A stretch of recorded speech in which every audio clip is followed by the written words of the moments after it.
Hello, ladies and gentlemen from around the world. Welcome back to our special program. It's been a wonderful week so far. I hope you've had a great week wherever you are. It's a pleasure having you back here with us. And today we have a very special topic that we're going to be discussing. And it has been a subject of international news for the past couple of weeks. And I believe that as we discuss this topic, it's going to bring a lot of illumination. And we're going to be saying a lot of things that you might not have heard elsewhere, because our perspective today is going to be quite different. We're going to be trying to get to the root cause of the problems that we have in Nigeria. The title of today's show is EndSARS Now.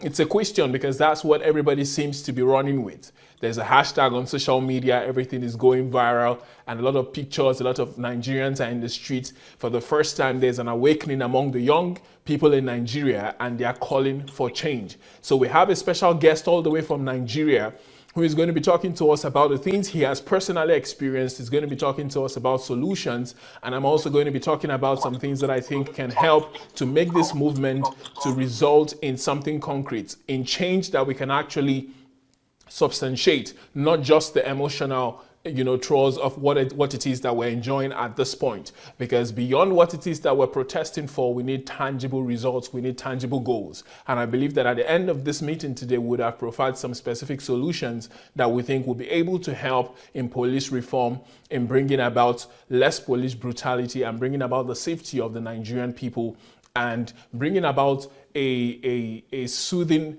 end to their pain, to their suffering, and to their heart cries, at least to an extent, from an ideological standpoint. And we believe that as long as these things are implemented, there is no way that we will not have progress. So I believe that we're going to be taking some calls probably towards the end of the show. So stay with us. Please share this link with your friends. This is going to be an extensive debate. Most of what people have been doing all throughout the week has been tweeting, short videos here and there, but we want to really delve into the topic today. So please join us and stay with us. Share it on your timeline, share it with your friends, send it to your inbox, share it on WhatsApp, wherever you can. Please share these links because we really need you to join us here today as we discuss this very important topic of SARS. All right, without much further ado, I'm Joshua Amatare, and I'm going to be welcoming my guest all the way from Nigeria, Mr. Israel Balogun. Hello, Mr. Israel. Welcome to the show. Thank you very much, Mr. Joshua. Or rather, welcome back to the show. Thank you so much. All right, so how are we doing in Nigeria today? Well, we are doing fine. We are coping. We are trying to bring sanity to our society, demanding for a better nation. And I'm hoping and I'm believing that we will get it right and do it once and for all, so that we will not need to start again where we stop. All right, so before we delve into the topic and begin to talk about solutions, can you just give us a rough, give us a narrative, or give us an opening of how this EndSARS movement began? Now, SARS is the Special Anti-Robbery Squad, so we need an overview of how this whole thing began in the first place, and how Nigerians suddenly woke up for the very first time, at least our generation, finally woke up and took to the streets to call for change. So what began all of this, and how did we get to where we are today?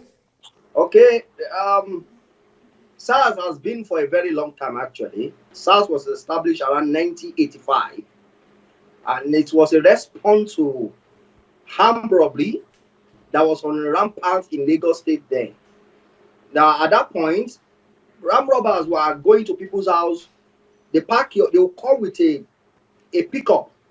They will pack your load, not only steal your money. They will pack your load, your TV, your carpets. They will go with it. Cars were being snatched, armed robbers everywhere.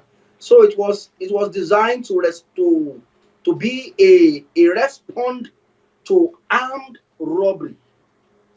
That was the beginning of SARS. So as it progressed, a lot of things come into it, and then the people who are put in that sector because they were assigned to fight armed robbery, killing was not issue of importance. It's not big deal. Because most of the time they will confront with armed robbers, thieves, so they were killing. So killing became something that is not prone. They were not questioned for why did you kill this, why didn't you kill this, and all stuff. They were killing as they wish. So that was what was going on in that system. See, it comes to a point when they are no longer killing only armed robbers. They were even killing people who could have been, who is not armed. Because, okay, for example, but maybe some people are involved in bank robbery and you engage them, there's every possibility that somebody may die. At that point in time, police is not mandatory to care about either you die or not, because at that point you are being fired at, you should fire back. So at that point, anybody can die. But when it comes to even people who are not harmed, they may have suspicious actions, they may have things that is capable of charging them for anything, but they are not armed. Not only they are not armed, they are not attacking you. So, but because maybe you find some dollars with me, $10,000, $20,000, and you know if you don't kill me, I may question you or demand for your money. So if I find some money, killing you may be an alternative. If in the course of arresting you, you are arguing with me, and don't forget, people in this sector, they were also they use drug. People in this, can you hear me, please? Yes, I can hear you. Go ahead. People in this sector, they are also individuals who are exposed to killing, as I've said before. So killing to them is not a big deal. Just like you kill, I've killed the guy. So when you kill the guy, you kill the guy. There's nobody going to ask you, why did you kill? So that was what was happening till it gets to the time when SARS began to arrest internet fraudsters. They call them Yahoo boys, and they begin to unjustly kill them, arrest them, kill them. They go beyond even internet fraudsters to killing innocent people who have never been involved in any form of crime because of their actions that is not guided by law. And one other thing that has given them that optimum behavior is because they have not at any point in time challenged. There was no punishment attached to their action most of the times. So most of the time when they kill, it's like I kill. And so, okay, look, when we get to experience, I will tell you some of the experience I have had with police, not personally as me, but some of the things they have done that I've seen. If police is doing this has to end. And I'm going to be also telling you that not only SARS that is doing what I just said to you, there are many other sectors in police system that is also doing many of these uncalled for actions. So the outcry of the people in Nigeria today was as a result of overdue pain inflicted on many Nigerians through these officers. Or let me say, it's a combined pain, not only from SARS, but from epilepsy, electricity, from bad road, from insecurity, from bad economy, from different problems that we may have as our concern. The birth of this outcry actually came from there, but we have opportunity to now vet the anger on one sector. So that sector that actually come around at the time we are looking for a place to vet it happened to be SARS. And then many people have been killed so far, but this last guy was killed in Delta, and it was recorded by his friend. His friend put it online, and that was what triggered the demand. But before then, there was also this kind of outcry everywhere, but that one ended on Twitter. That was what we first create hashtag EndSARS. It went viral, I think, around 2018 or 17. 2017, it went viral. We were making it. Everybody was saying EndSARS, EndSARS, but it ended on Twitter. But this time, the celebrities start making videos. The celebrities started making videos and said, people have to come out, protest, and demand to the end of this. So that was the little beginning. And that's how it gets increase and increase and increase and increase. Today, as of yesterday night, you want to see the number of people who gather at Tollgate Lekki is massive. And there's no one called leader among them. No leader among them, you said?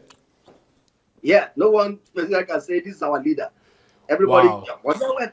Okay, we'll get to that later. So now that it is that they're there with the EndSARS hashtag and they're calling for an end to SARS, what exactly is it that they want? Because from what I saw on the 11th of this month, SARS was officially disbanded. So what exactly are they still doing out there on the streets, and what is it that they're calling for, even after officially the president has told the commissioner of, or the inspector general of police, I think his name is Ahmed Mohammed, to disband SARS, and he said it has been done. In fact, he gave a 5-point agenda, and he said these are the steps that are going to be taken as SARS gets dissolved. So why are these people still out there in the streets, and why is the crowd even growing, like you said? Okay. What the people ask for is end to SARS, not change of name. The response of the government was not the same as what the people are asking for. People are asking that put an end to SARS means that that sector must be dissolved. In other words, if you will come up with any other method of fighting crime or armed robbery, it should not be in the same form of that sector. So what government did was, and the Inspector General of Police was not wise enough. It's not wise. He wasn't wise. He had a meeting with somebody who was invited, let me say, because I don't think he represents them. He was invited, and people channeled their request through him to the Inspector General of Police, and then he spoke to the person today. The next day, they announced another name. Yeah, I think it was SWAT now, I think. Pardon? SWAT. It was SWAT. They announced another name called SWAT. And what does that suggest? We only delete the name you don't want. We put another name. The same people, the same killers, the same corrupt officers are still the one you want to put in this thing called SWAT. And some people said, no, this is not what we're asking. We're asking you to debank, to stop any form of SARS operations. Operation of SARS that allow them to go on the road and stop and search your bag. That was actually, it was stated in that IG statement that there will be not such of a thing before. But that happened to be only mass talk because they've said it several times. I've had the PRO of police saying that no police have the right to check your phone, but if you don't give them your phone, you will catch a bullet. Who said that? He said? Who said that? No, I said I had the PRO announcing to Nigeria that no police have the right to check your phone. Okay. But I said, if you don't give them your phone, you are going to catch a bullet. Okay, now I understand. Okay. What people are saying is the president should give an executive order that put an end to operation of SARS, not to change the name of SARS from SARS to SWAT. In other words, that same sector of police that was set up in 1985 should be scrapped. Okay. Should be removed totally, uprooted. And so if it's being uprooted, the question will now be, how do you want us to deal with armed robbery? All right. So that's another question that Nigeria have not been able to think of, but I think they are also thinking, because government has not engaged them, has not really engaged them in terms of, let's talk about it. This is the reason why we need this or that. But we are going to discuss that when we get there. But I think the demand of people presently right now is not that you change their name, don't change their name. In fact, we're not even asking you to take the one who are killing now and bring them for training. We are asking you to uproot that unit from police force totally. Okay. But here's the question now that I have for you and for the protesters. If you want the entire SARS unit to be uprooted, What exactly is going to replace it, and what is going to be done? Because I understand that members of SARS are already members of the police force. They were just recruited to join that special unit. So there is no way they're going to get fired, from what I found out, from the police force. They are only going to be reassigned to other units within the police, or they're just going to become regular police officers that go about doing their jobs. But then these guys were put there.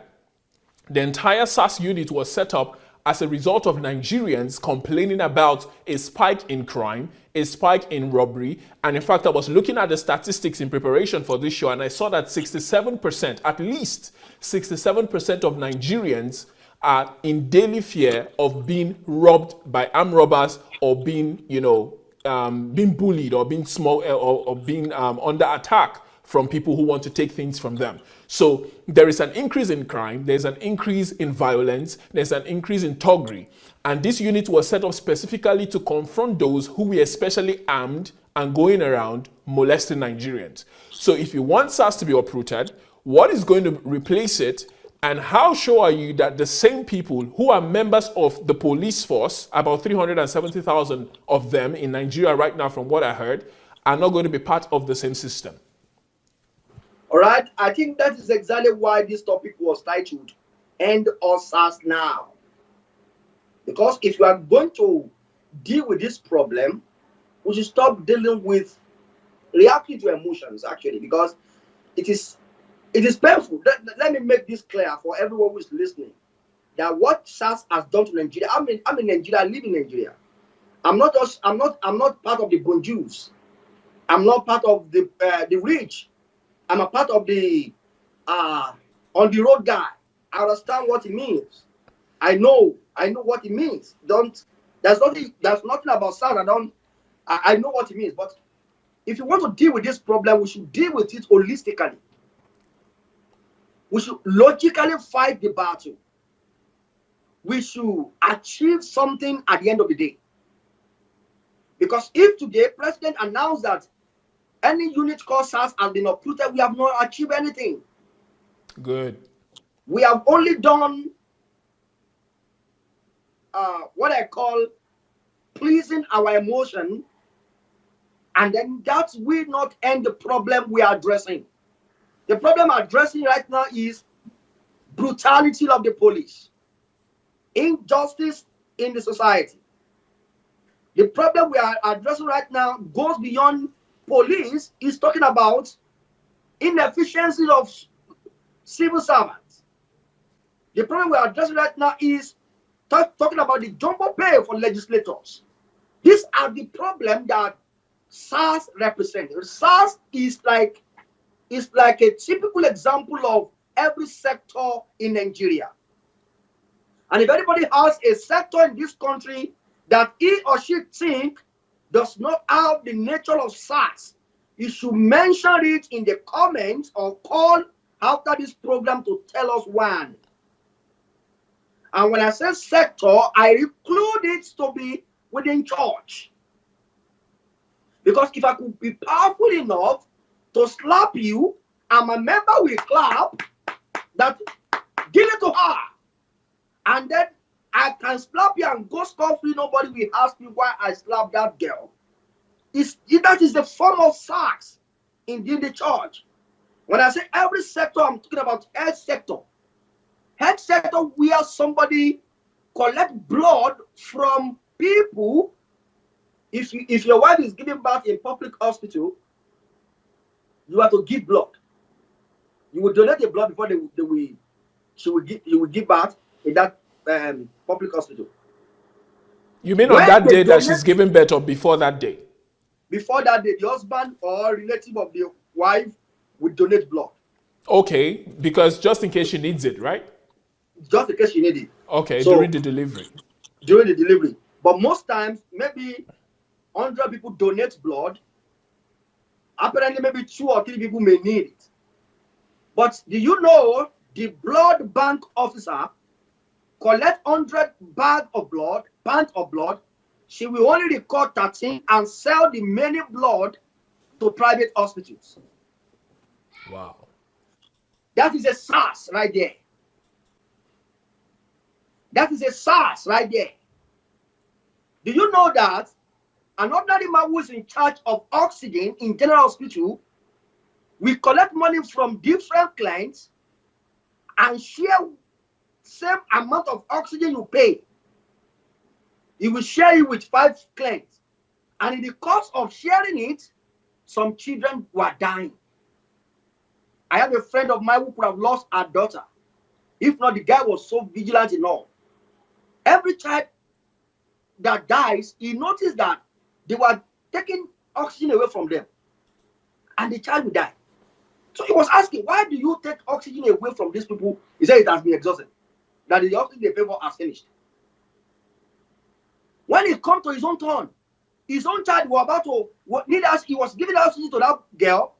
Suddenly, the guy that removed it come again wanted to remove that oxygen. The guy insisted that he want to see if that oxygen has finished fully. He discovered the oxygen has not even reached half. So a guy can kill other people's children because he needed to make money. That is SARS. You want to talk about immigration?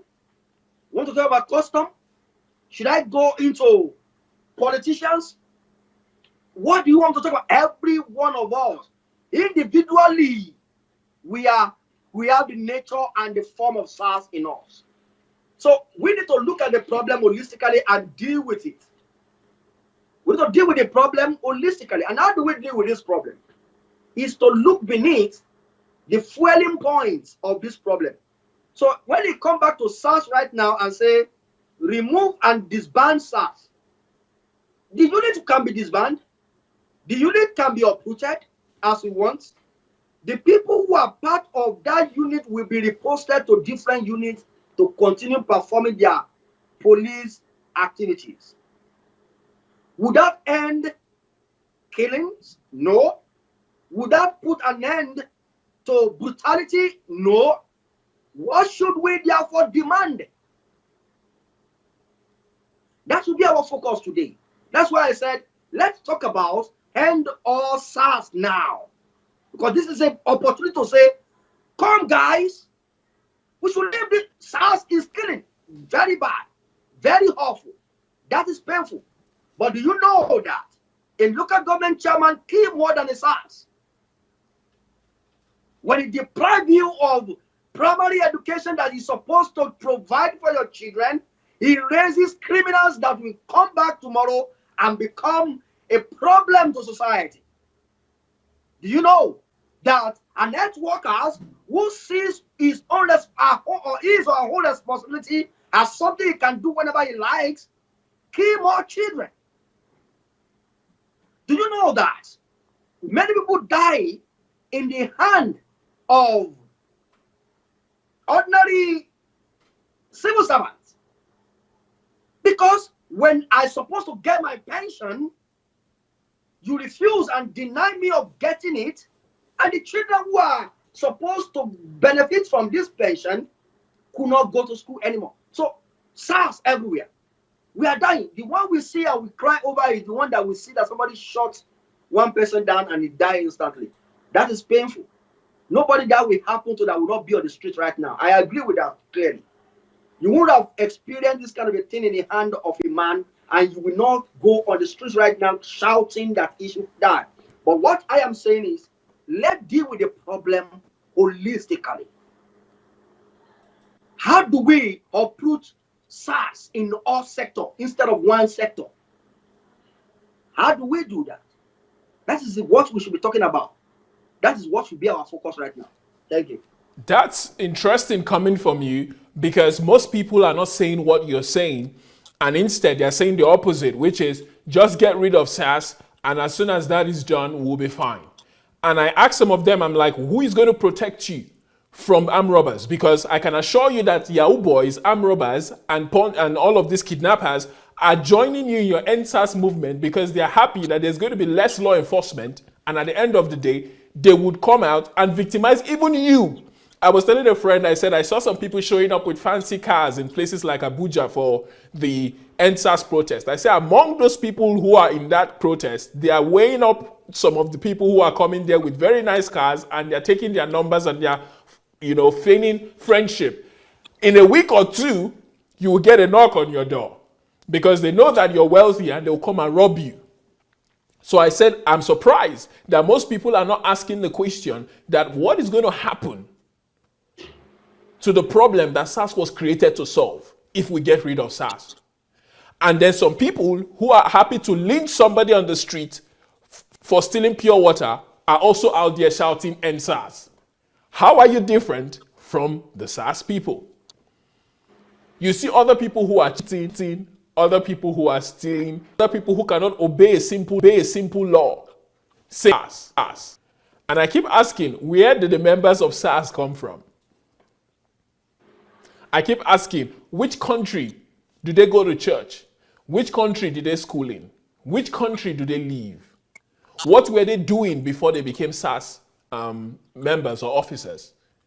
Were they not members of the Nigerian community? How did things get this bad? So nobody seems to be going to the root cause. Everybody seems to just be looking for a cosmetic solution of getting rid of a name or getting rid of a group. And I said, it is not going to solve the problem because these same people are members of our society. They are the products of the Nigerian environment that we've created for ourselves today. And if that is not addressed, tomorrow, no matter what unit you come up with, they will have the exact same problem. In fact, they might even be worse than what SARS is doing today. I also was asking a question. I said, how many of the people who are saying EndSARS are willing to become officers themselves, are willing to join the police, take up their guns, and put their lives on the line on a daily basis to protect their fellow Nigerians and do it the right way? Because it's easy to be an armchair pundit saying, hey, that guy is not doing it right. Are you willing to get into the arena and become an officer to keep Nigeria safe? Because we cannot say crime is not on the increase in Nigeria. You cannot say violence is not on the increase. How do we stop crime in Nigeria? I don't seem to see anybody talking about that in the news. Everybody is just saying EndSARS because of the abuse that some of them have carried out. And then I was wondering, I said, why is nobody also asking for what majority of the SARS officers have done over time? Because when I did research, I saw that SARS has helped to eliminate a lot of criminals from society. And they've helped to keep a lot of people safe. But then nobody is perfect in the sense that no organization is perfect. There are always bad eggs. So are we now going to say we're going to throw the baby out to the bathwater and say because some few people are bad, then we should throw the entire thing away? What now happens to the vacuum that is created by this SARS that has been eliminated? So I'm open to hearing the solutions you have because most Nigerians just want cosmetic solutions that tomorrow would wash off and then we'll be left with the same foundational problems that have led us to where we are. Life is about cause and effect. SARS is an effect, it's not the cause. SARS is only a product of things that have gone wrong in society that has been there for decades. So please tell us, what are some of the solutions that you've thought of? Because you can see that the problem of SARS is endemic. It's not just about the police force. It's in every sector. And I believe that everyone who is listening to me right now will agree with me that whether it's the police or in the hospitals or in the schools, we have terrorists. We have SARS every single place. The mentality of SARS is everywhere. I was asking a friend, I said, you're afraid of SARS, right? He said, yes. I said, does the fear you have for SARS differ from the fear you have for your lecturer in the university? A man who would tell you that if you don't do as I say, or if you don't, bribe me, or if you don't do this, that, or the other, which is going beyond the scope of what you have to do as a student, he will say you're going to repeat a whole year, and it's terrorizing you, making you to live in fear. I say, how is that different? And he laughed and he said, it's true that because in schools, we have people who are living just like SARS. The difference is that they don't have guns yet. But when they have guns, the exact same result will be seen. So what solutions do you think we can go to that would help to uproot the mentality, the behavioral pattern, the lifestyle of SARS that we can see that is endemic in the Nigerian society? Hello, can you hear me, sir? Yeah, I can hear you. All right. You see, one thing I want us to be sensitive with is that everyone who's watching right now should know that we are sensitive to the pain that Nigerians are passing through. We are sensitive to the pain that the SARS has caused Nigerians. We are sensitive to the pain that we may be facing right now as a result of what Nigerians and what people are passed through in the hand of these people. So therefore, from that angle, you should not think this is just to talk about supporting the actions and the extrajudicial actions of SARS. That is not it. But this discussion is about wanting to reshaping our view about how we should fight this battle, how we should end it once and for all, why we should request for something bigger than dealing with the branches that will eventually pop up. It will come up, it will grow up very soon, and whenever a branch grows up, it grows up more powerful, more stronger than the one cut off from it. So that is exactly why this discussion is coming up. And we say look at it from different angles. We have opportunity right now to demand for something bigger than merely SARS. And so we should remember that SARS is a product of our society. There are no foreigners in SARS. Everyone in SARS today, they are all Nigerians. And they represent Nigerians. They represent us as image. That does not mean all of us behave like them anyways. But when you see them, you know this is image of who Nigerians are. And so, when we look at what SARS has done, comparing to the pain we are passing through right now, one can appreciate them for work of protecting lives and property. I'm not going to lie to you.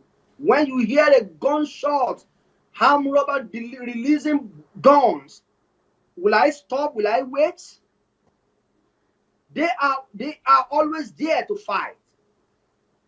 We also look at it from the angle of taking the life of one person who's an innocent is painful to the whole society. Therefore, what should we do? How should we approach and deal with this problem? We can change our language overnight and demand for something better than ordinary SARS. SARS is the least of our problem. I'm sorry to say that. It's the least of our problem, in as much as I want it to end as well. But if we end it today, that does not solve our problem. What will solve our problem actually is that we should look at Nigeria and locate where our problem is coming from. And I want to tell you something. If today Nigerians are not clamoring for police reformation, SARS will end, but SARS will continue.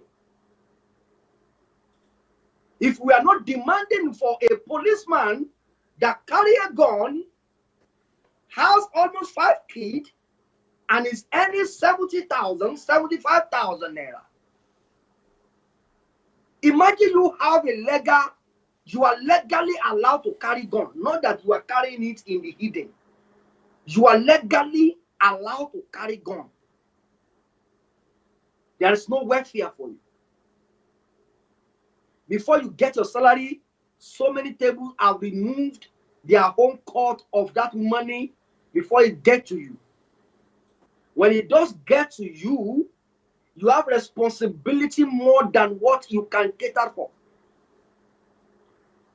If a policeman, okay, let me start from how is the recruitment of a policeman goes. What is the caliber of people that join police matters. And why do you have this sector not being one of the sectors where people are interested in compared to other countries, other nations of the world? What is their welfare package? What is their take home? If I as a master's holder, I as a BS holder, I have a PhD holder, I want to join police, what will be my take home? We need to start talking about reformation of police in terms of, first and foremost, the kind of training that Nigeria police got. Mr. Joshua, let me tell you something. Do you know that many police leaving academy police training who have not handled a live rifle before? Live. They have not handled live rifle. I'm not speaking assumption. I'm telling you, I have two friends of mine who left police training. They were given wood when they are doing training. They were given wood to do training. It is when they get to their station of post, that is when they will first in their life hold a live rifle. When our police is not built on intellectual capacity, when we don't build police to operate on intel, in the 21st century today, Nigeria police are still mounting roadblock at every point on the road. Which of this criminal is so stupid that we be on the road with his criminal act? When police are not operating on developing 21st century, making use of 21st century gadgets to unravel, discover, prevent crime, they can get into crime before the crime is perpetrated. Most world today, they operate their police system on intel, information. They got to know about crime before it being perpetrated in their country. When Nigeria police are still operating in recruiting people who cannot even press phone, they don't even know how to press WhatsApp. And this also is talking to us.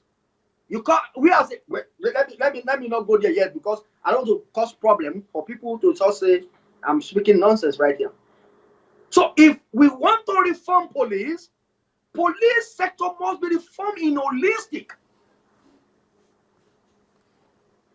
Why should one man be in Abuja and is one giving order to every other state, and then he's also lowering his allegiance to the president, because he know the president can remove him? The president is the one that appoints him, and so he die and work for the ruling party, not for Nigerians. If Nigeria need an end to SARS, we should talk about the salary of police, an ordinary policeman. A man with gun is the least he should argue with. A man with gun is the last person you should argue with. Mr. Joshua, I'm a very, very bold person. I don't care. But when you hold gun, I want to submit to you until you take me to station. When you are in the station, when I know if you kill me here, it will be another story entirely. Then I will start my drama. But you caught me in the bush. You ask me for anything. We talk. Yes, sir. Because you release that gun and you kill me.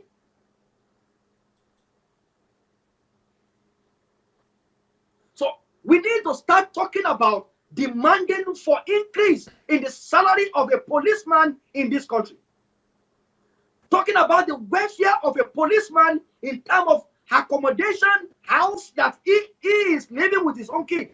Mr. Joshua, let me tell you something about what police are passing through. And I'm telling you from the experience that I have. Are you hearing me clearly, please? Yeah, I can hear you. Do you know if a policeman die in the course of his service today, they will inject his wife and children the next day from the barrack? Do they pay them any amount of money? The money meant for the family will not get to them until after 2-3 years. And by the time it gets to them, it will have been massacred from different departments. If any police want to argue this for me, they can call in and tell me I'm lying.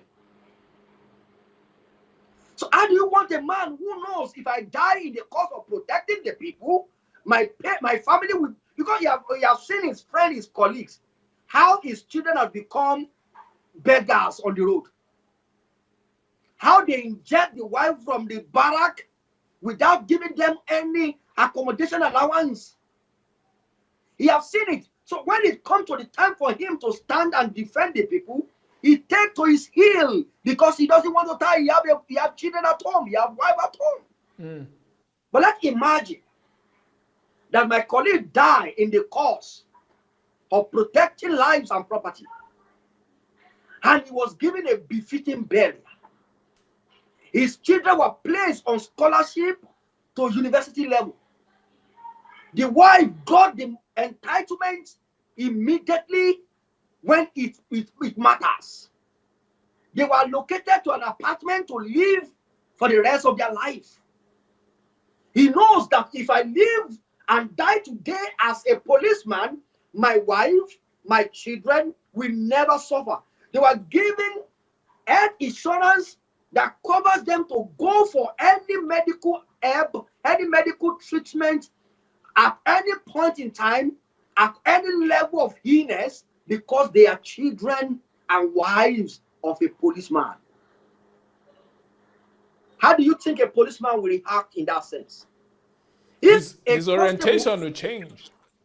If a constable today is going home with just around 40 or 45,000 on a monthly basis, and he's going to feed 3 kids, he's going to feed 4 kids. Here I'm carrying gun every day. The gun I can point at you and make sure you open your purse and give me more money. Why some people with their empty head sit in AC in National Assembly collecting 30-something million on a monthly basis? No, these are the roots of police behavior. I'm a behavioral modificator. I'm specialized in behavior modification. And so when you want to understand the source of people's behavior, why they react the way they act, all policemen, don't let me use the word all. I'm sorry to use the word all. But most policemen are not psychologically fine. Who should be collecting hazard allowance if not police? Who should we give hazard allowance to? Do you know a policeman is buying his own uniform and buying his own shoe? Do you know a policeman are looking for money to fuel their car when they are going for an operation? Wow. A policeman is one that will hustle. I use the word hustle to raise money to fix his own car when they are going for an operation. And so this systematic problem has turned them to improvise a surviving ways. So because I am in a system that is created to create problem. So because that problem now needs to be solved, if I did not solve it, I cannot perform my function very well. I need to improvise a way of solving the problem and do my job. Therefore, the people need to pay for it. Most importantly, when I see people who are involved in internet fraudster, they are the best for me to deal with.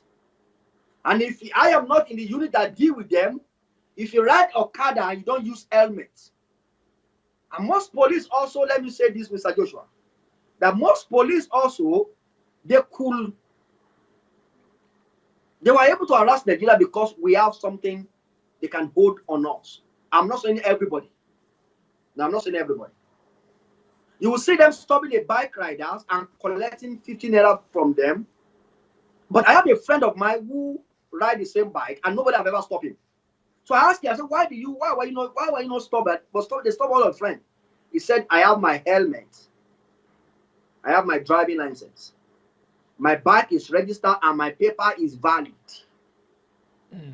So when a police sees me with helmet, that helmet on my head first tell him that this guy, pass. If you go further to ask for my driving license, I'll bring it out. If you ask me for my document, I'll bring it out. Then they have nothing to ask of me.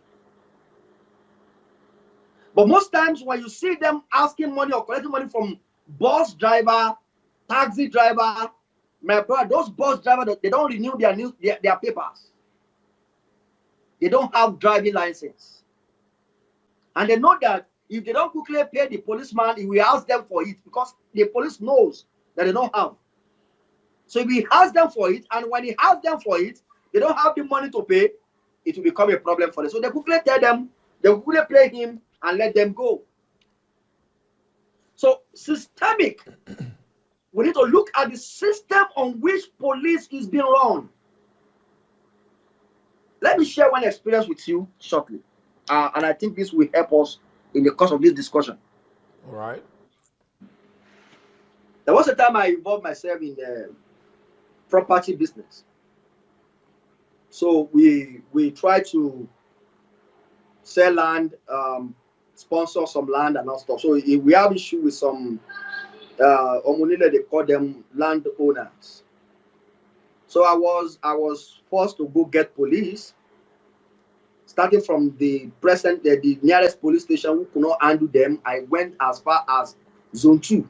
Zone 2 You call them Omonile. Who are those people exactly? Describe them to us for our viewers who don't speak Yoruba or who don't have some experience with them. Are the children of landowners. Okay. Their father owns the land. Okay. So they call them Omonile, yes. So when I get to Zone 2... Are you not negotiating with their parents? So how is it that they are not the ones threatening you? Because they are, of course, creating problems for the business you're trying to do with their own parents. So how does that jive? Most of the time, parents are not the one you negotiate with. They are the one that represent their family. They are like family. Okay. So the holders among the family will be the one talking to you most of the time. Okay. Even when you have the parents sitting, they are just sitting there officially. The children will be the one talking to you. But most times, they are in there for dubious business. Okay. So they try to charge you more than is necessary so that they can take a cut of it before they give the rest to their parents. Is that the... No, if that is their game, it would have been better. Okay. So what is their game exactly? Money, they try to get your money and never give you the land. Oh wow. Okay. So one land will be sold to more than 5 people. Wow. Yeah. And so 5 of you will be fighting each other, and then by the time you know it, they will still go ahead. And this is their method. When I get to Zone 2 to get the police to arrest them, when I report everything, and then I sat down, they were talking. The police were not talking their experience about Omonile. And one guy was saying, if God forgive me in my life, if I say, I know so God forgive me. I said, okay, what happened? He said, there was a time that it was posted to a unit.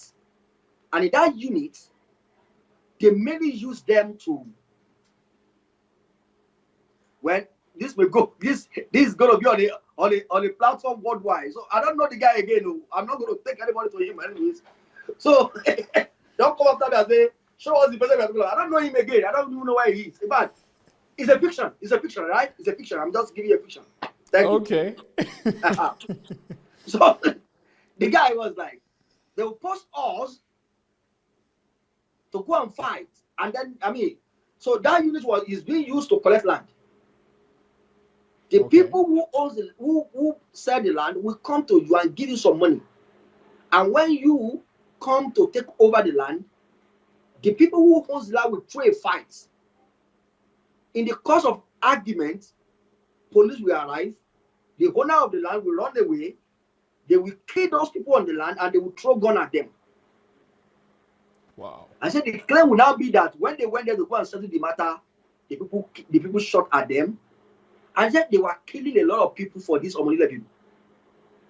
And so that is a typical example of the rottenness in police sector. That means the police just turned into assassins for the Omonile people. Of course. Are they the only one using them? You want me to tell you about how thugs use them? How thugs use them to settle their scores? And because they have the legal right to carry gun, and when they come to a scene, they have the duty and responsibility to protect themselves from being killed. They can frame you to shoot at them, to have shot at them, and then they can kill you from there. These are the typical example of what Nigeria police look like. So when we talk about EndSARS, we should be talking about EndSARS. And the first thing that must be done is that SARS must be, police force must be reformed. I mean reformation from the top to the least. And what caused last reformation is law.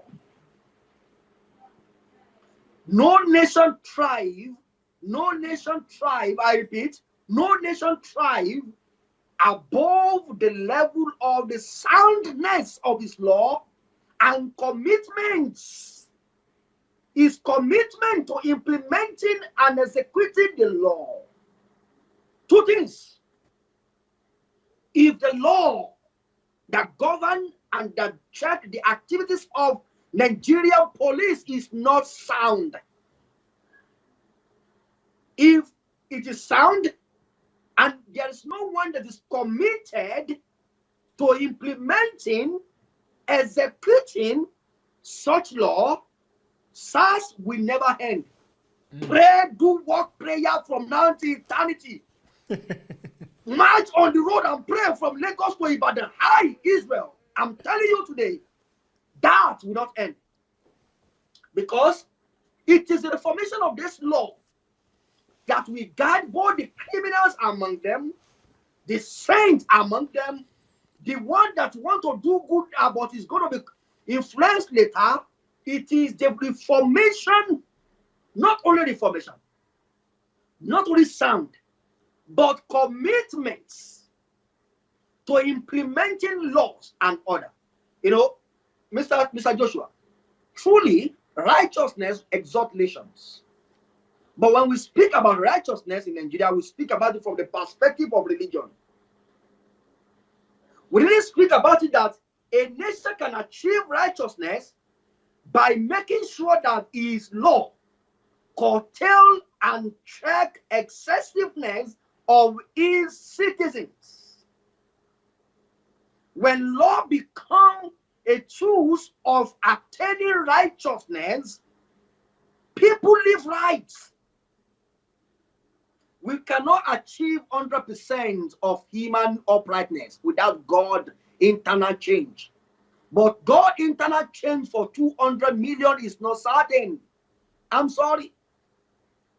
In fact, you may not be able to achieve internal change for 10 million. But God in his wisdom gave man mind to develop laws and order that will govern and curtail, check, and make sure his citizens behave in the manner through which he wants them to behave. And this also implies to police force. If a police, there's nothing called justice here if you are not a friend with the police. You can only get justice if you are on the good side of their story. Yeah, because they are law enforcement officers. They will enforce the law on you, and they will make sure you get what they desire, what they want you to get. But that is only happening because we run a system that allows you to manipulate the law you are supposed to uphold. We run a system. If a policeman can throw a gun to me, how should that become a tool to convince me in the court of law? When I can run a lot of biometric tests on that gun and know who has used it last, where it was used last, who handled it, who had it. They can determine the first time I touched that gun. Have you ever been to police cell where they keep people? Nope. Have you ever seen a police station itself? Where police, you can't put human being in such environment and you expect them to behave normal. It's definitely going to be an abnormal behavior wherever they go. An average police is naturally aggressive. Without any reason, they just get angry. And so, if we are not psychologically reforming police, I've mentioned so many things now. I've told us we have to reform in time of from the top to down, I've told us we have to check the law, the welfare of policemen, the salary, and I'm talking about a psychology must be working with police. And I'm not talking about psychology, just I'm a psychology. I mean psychology department must work with police, because a man who owns a gun must be emotionally balanced all the time. He must be emotionally balanced. He must be emotionally balanced. You can't be holding a gun and you're not emotionally balanced. You are not psychologically stable. You cannot make a judge. You know, when you hold a gun, it's a mind of a table of eyes. You should take a decision. Should I fire or hold on? And if you cannot think like that, you are going to be irrational in all your decisions all the time, because you only respond to it the way you see it. So we want to end SARS. Let all SARS. Let end all SARS by ending the welfare of police. The training of a policeman should not be a training like you just put people in prison, put them to wear white clothes, jog every morning, learn to salute officer, but who is training them on investigative that is based on technology driven? Who is training them on developing tools to combat crime?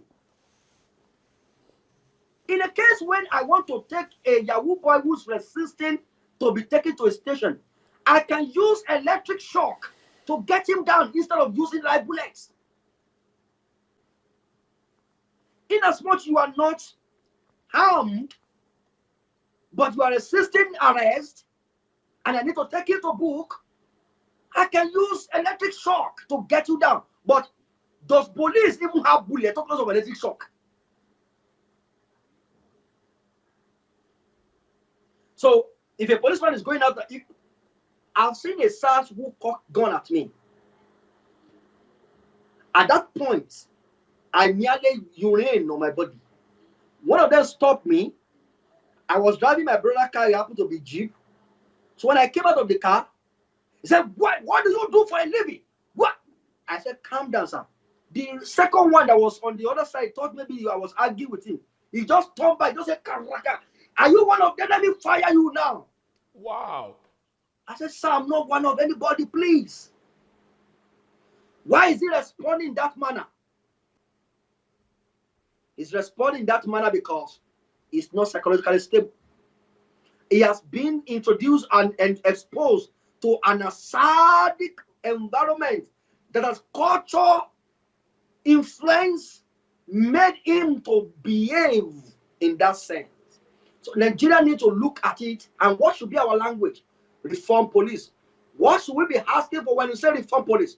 Nigeria should be asking that Nigeria police should be reformed by reforming their laws, their code of conduct, their ethics of works. You as a police officer, you can't have interest in a case and take it up. You must follow what instruction the boss is giving unto you. You will lose your job, or they will post you to one village at Sambisa, where you will go and suffer the rest of your life there. If your senior officer is telling you this is the way, and you are saying, sir, this is what I think is right, you cannot say it. So Nigeria needs to come up with something more robust, more better. And if I'm allowed to go further, yes, beyond please, go ahead. Beyond police force, you know, before I leave police force, let me say this. Every police also we need to understand that every police officer gets into police force coming from a background, from a family, from a home. And so the value system of Nigerians also matters. How do we develop our people, our country, to behave rightly? I don't want to be talking about what our whole side of the problem is. What is our fault? To be candid with you, Mr. Joshua, we should not lie on these people totally. Some of these people are decent enough to ask you, please park, let me see your paper. But because it's a police asking me, police asking me paper. I'm not disputing the fact that police excessive is much. But I'm also saying that we also respond in a manner that police asking me paper. You hear them saying, okay, what's the problem? What do you want? And so what? And from there, because the policeman knows that, okay, you want to ridicule me, look on me and think I'm not nobody, I will show you problem. You see the difference? Most time when they stop you and said, good afternoon, sir. How are you, sir? I'm fine. Okay, you hear them saying, okay, what do you have for us now? You want to hear me? You want to hear me? I collect Roger from police. How do I collect Roger? From Lagos to Osun State, when I travel, I see more than 1, 2, 3, maybe eight roadblock. And when they stop me, okay, what else, sir? How are you, sir? Before you ask me, what do you have for me? I say, okay, I beg, dash me 200. He would just bust to laugh. Hey, this is bad. Me, dash you money. Make the police give me money too now. You see him put his hand in his pocket and bring out of the money he has been collecting and dash me. Most of the time, I collect money from them. But the way most time we respond to them, it gets them influential, it gets them angry, and they also want to respond in that manner back to us. Because they also want to let you know that you cannot ridicule me, you cannot look down on me. That does not mean Nigeria police are not excessive in their actions. I'm not exonerating them from this problem. They are responsible for the problem. But I can tell you, most Nigerians does not respect them as a police, not even as a police, as human being. When we see them, we look at them as police. Police. And this police we are talking about is holding a gun. And this police that is holding a gun is not psychologically balanced. This police that is talking about does not have a good value, honor, respect for life. Do you know what life was in Nigeria today? With 2,000 naira, you can get a human being killed. Wow. People can be given 5,000 naira to go and kill someone and they go and kill that person. So life does not worth much. Mr. Joshua, before I go out of police and talk about other area of SARS that I think should be looked into, I want to consider this. And let me hear your view on this. What do you think? I feel like everything you've said is correct, and I like the balance that you're drawing, both from the perspective of the civilians who are supposed to be protected by the police, and also from the side of the cops who are dealing with people who they are supposed to protect, but who are not showing them the adequate support, who are not giving them the adequate respect and cooperation that they require. And also, you're right when you talk about the psychology of the police. A lot of them are psychologically challenged due to the fact that they face violence on a daily basis. For example, many of them might be in one shootout or the other. They might be in one violent altercation or the other. And over time, that can darken the mind. That can make somebody very callous, because when you keep staring into the abyss, they say the abyss stares back at you. And sooner or later, you become somebody who thinks like a criminal, who acts like a criminal, even if you're supposed to be on the right side, because you deal with criminals almost every day. So there's supposed to be a psychological evaluation done for some of these policemen, especially those who discharge their weapons. For example, in the West, if anything goes wrong and you discharge your weapon, even if it's just one bullet you fire from your pistol, you're supposed to file a complete police report. You're supposed to go and see a shrink for a mandated period of time, probably a couple of weeks. You're supposed to discuss your feelings. You're supposed to discuss your dreams. You're supposed to discuss your habits. And you will be on deck's duty. You're not going to be going into the field during this time. So during this psychological evaluation, you're going to be on deck's duty. You're not going to be pushed back to go into the public yet until you've been certified by the psychologist to be properly, in good mental health. Then you can go back into society. So that is how civilizations are being built and law enforcement is done in the West. Now in Nigeria, we don't even have shrinks, or I like calling them shrinks and they don't like that. We don't have psychologists to help our police officers who are going through trauma, who are going through one challenge or the other, who are seeing violence on a daily basis. They don't have any coping mechanism. Many of them, alcohol is their coping mechanism. And when you have a drunkard holding onto a live weapon, and the difference between life or death is him just pointing it at you and pulling the trigger, there is no way things will not go wrong. It's like we're living in a jungle where it's just those with power who just enforce and oppress those who have less than they do. And it just keeps snowballing like that all over society. So I think what you've said is very right. And there has to be a holistic approach to reforming the police. I love the police reform hashtag. That is my favorite. I don't really buy into the EndSARS mentality because it is a cosmetic solution. I prefer the police reform because it talks about character. It talks about manner of approach. You talked about the fact that some policemen just meet you and they begin to harass you over nothing. Even the way you talk to someone, the person should feel that this man is on my side. Most policemen, when they stop you, you feel like you're under interrogation when you've done nothing wrong. In fact, in the West, for them to interrogate you, I saw something some time ago, and I and a friend were making jokes about it, how the British police arrest you. They will come to you and they'll say, oh, hello, sir, can you please step out? We want to talk to you for a second. And then when you're stepping out, the next thing they're bringing out their handcuffs and they'll say, please, sir, can you turn around for us and put your hands behind your back if you wouldn't mind? And you're somebody who is being arrested, and then you're putting your hand behind your back and they're like, okay, please walk with us to our car. Please watch your head. They will even help guide your head into their car. And you're a criminal going to jail. So they have respect for human life. And that is something you mentioned. Most Nigerians, I am very sorry to say, but we don't have respect for human life. We don't even know what it means to have respect for human life in Nigeria. And that is why that same issue is being seen in the police. So when you have somebody who has mental problems or psychological imbalance or has a lot of emotional issues due to the fact that he's not getting well paid, he cannot take care of his family, and he's seeing young guys who are a lot younger than he is enjoying life and they seem to be living large, he becomes bitter, he becomes angry, he becomes jealous, and then he acts out of that jealousy and tries to extort some money from them, thinking that will make his own life complete because he needs to pay his bills.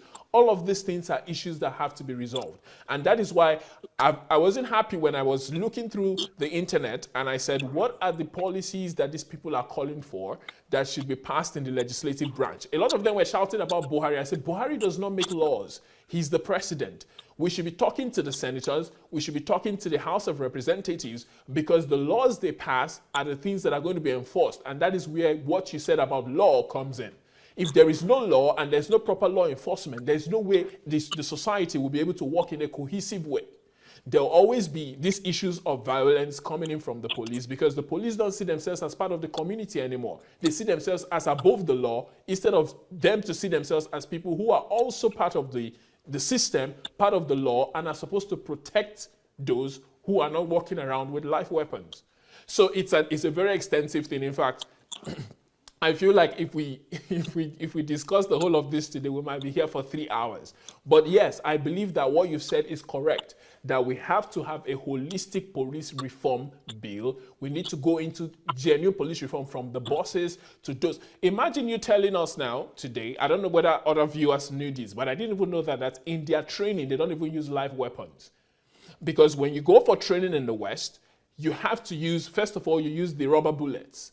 And then after the rubber bullets, in your final stage, you use live rounds, because they need to put you in real dangerous situations to see how you react under pressure before they put you in the real world where you get to hurt people. And then when you get to shoot someone and the person's life is gone forever, and then you say, oh, it was a mistake. That is negligent homicide. You go to jail for that.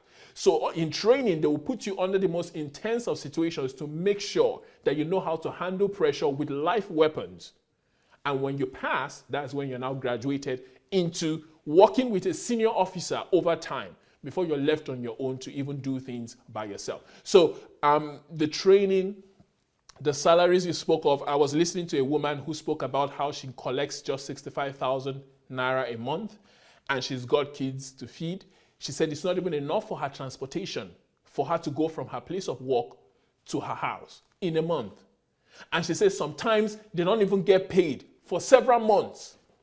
How is such a person supposed to function as a law enforcement officer when they are not well taken care of? So it's such an extensive topic, and I feel like there's a lot that has to be done to bring about police reform, both from the side of the police and from the side of the civilians. And I just want to say before I go on that I applaud the fact that Nigerians are finally awake. It's like we've been asleep up until this point. If they told me some time ago that Nigerians will have a viral hashtag, Nigerians will be in the street protesting, I wouldn't believe it.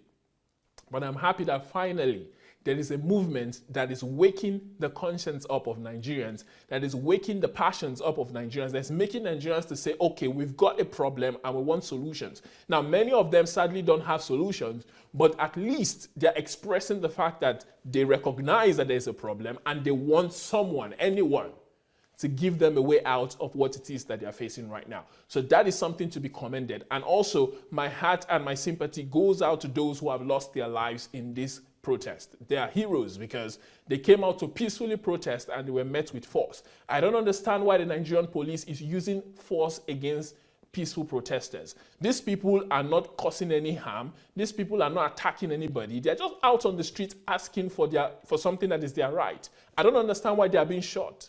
I don't understand why they are being bullied. They should be left alone to protest. In fact, in the West, when you're protesting, the police are there to protect you because protesting is part of your right as a citizen of your country. You have the right to have your voice heard. So it's strange that in our country, people are firing live weapons at people who are just protesting. If they are criminals, for example, and they were doing something untoward or they were doing some things that were wrong and breaking the law, I can understand. But most of these people who they are shooting are innocent people who had no weapons, who were not violent towards anyone, who were not a threat to anyone, except, of course, to the powerful establishment that don't want to reform the police. And now they are dead because they're just asking for what is their right. So my heart goes out to those people. I believe that your labor will not be in vain. I believe that the lives that have been lost will not be in vain. And I believe that God will comfort every single family that has lost someone in this fight for justice. And I believe that at the end of the day, we'll have a more just and equitable society, and the lives that have been lost will not be in vain. So my heart goes out to those people, and I want to say, just keep asking for what is right. Keep seeking justice, because without justice, we won't have a fair society. Without justice, we won't have peace, we won't have joy. Even our economy will not matter anymore, because an unjust society would have economic issues as well. So I believe that that's something that we need to address as we move on in our discourse. So please share this link with your friends, invite them to the discourse, tell them that very soon we'll open the lines. We want to hear what some people think. And as Mr. Israel goes on with some of his analysis and solutions that he thinks would help to bring about an end to the mentality, to the mindset, and to the behavioral pattern that we see happening in SARS, but in every other sector of Nigeria. So Mr. Israel, over to you. Give us some more solutions that you think can help in solving this problem of abuse of power, abuse of authority, victimization, bullying, and all the stuff that we see in society in Nigeria. Yes, thank you very much, Mr. Joshua. I love what you have just said so far. There's no solution better than we look at it from the perspective of law. Society are built on law, wholly built on law. No nation in the world that is governed by individual opinion, individual ideas. Every idea and opinion must be formulated to law before it can become a means through which we live by it. So our agitations, demand must be channeled towards the National Assembly, as you have rightly said. Why people are calling on Buhari, I don't know. You see, the way we view politics or governance in this country is, we think maybe as a president, you can just tell National Assembly to go write that law and they will go and write it. That may be what is happening in our country, but that is not the way nation is being governed. So nations' laws are made, or executive arm of government can propose a bill, legislature can propose a bill, organization can propose a bill, even individual citizens can propose a bill through their own representatives. And when the law is being proposed for the betterment of the society, we should channel our opinion, our thoughts.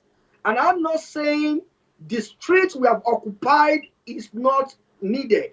I am saying is needed until they listen and they are ready to hear and do what is being demanded. But I'm saying let us demand for something bigger and lasting. Because when you demand for end of SARS, and you do not demand for reformation of the law that is being governed, that is being used to govern, you mentioned something you just amazed me when you said it. That a policeman will release, when he releases a bullet, he has to give account of. Are you kidding me? Absolutely. He has to write a report on everything that transpired The from the policeman that beginning will get to a to the burial, end. the policeman that will get to a burial ceremony, and he will first shot like 10 rounds of gun. Pa, pa, pa, pa, pa, pa, pa. The policeman that will get to wedding. I attended a wedding of recent somewhere, and a policeman came in. One policeman, those two police guys, I think, I don't know who they follow. They just released live bullet. Pa, pa. I was angry where I was. I stood up and said, why? The man saw anger on me. I said, you, come here. I said, are you talking to me? Wow. I said, are you sure you are talking to me? Because I know you will not want to kill me in somebody's wedding. Later he look away. But if a man can just shot a gun, the same police that you are talking about now, Yeah. the same Yahoo guy that said police harass them. Police are being hired by Yahoo guy to escort them.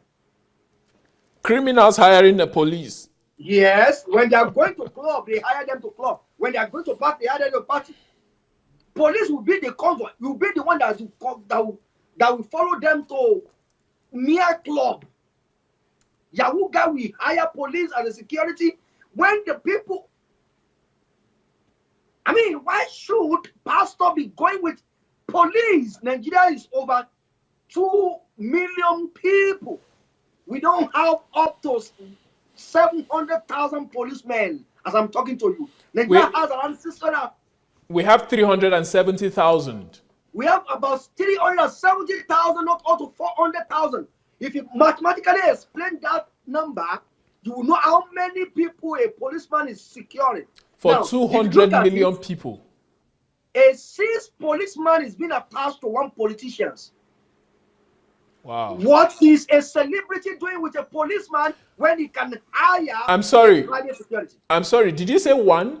Most politicians go around with 4 or 5 policemen. 1 is small. One politician is working with 6 policemen. 6. Okay, I didn't hear the 6. Okay, 6. What is the duty of a policeman guiding a pastor? A pastor will be hiring the whole convoy, the whole bus, the whole van of police following him. And the same police will be beating the citizen he's supposed to protect. What is that the fault of is that of what police should put an end to? Today you will hear IG withdraw all police from the personnel or whatever it is. And tomorrow you will see the policemen with them again. What is the policeman doing with artists, with celebrities? Private. So that means out of the 370,000, we have maybe 5,000 that are already allocated to the celebrities, to the politicians, to the wealthy, and those ones are now not guarding the rest of the population who are already underserved. That's the truth. Because what is a policeman doing?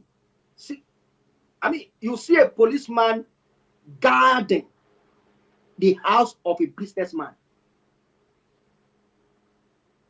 Instead of policeman to be guarding community, policeman will be allocated to a businessman's house, not 1 car, not 2 cars, 3 cars will be parking around his house. Instead of policeman to be guarding community. Community now involved where the rich man is living and the poor man is living there, but the policeman is guarding. So what are we talking about? If you end SARS, how do we end this nonsense? And this one's killed more than SARS. And this goes to a foundational problem that we have in Nigeria, which is a materialistic problem.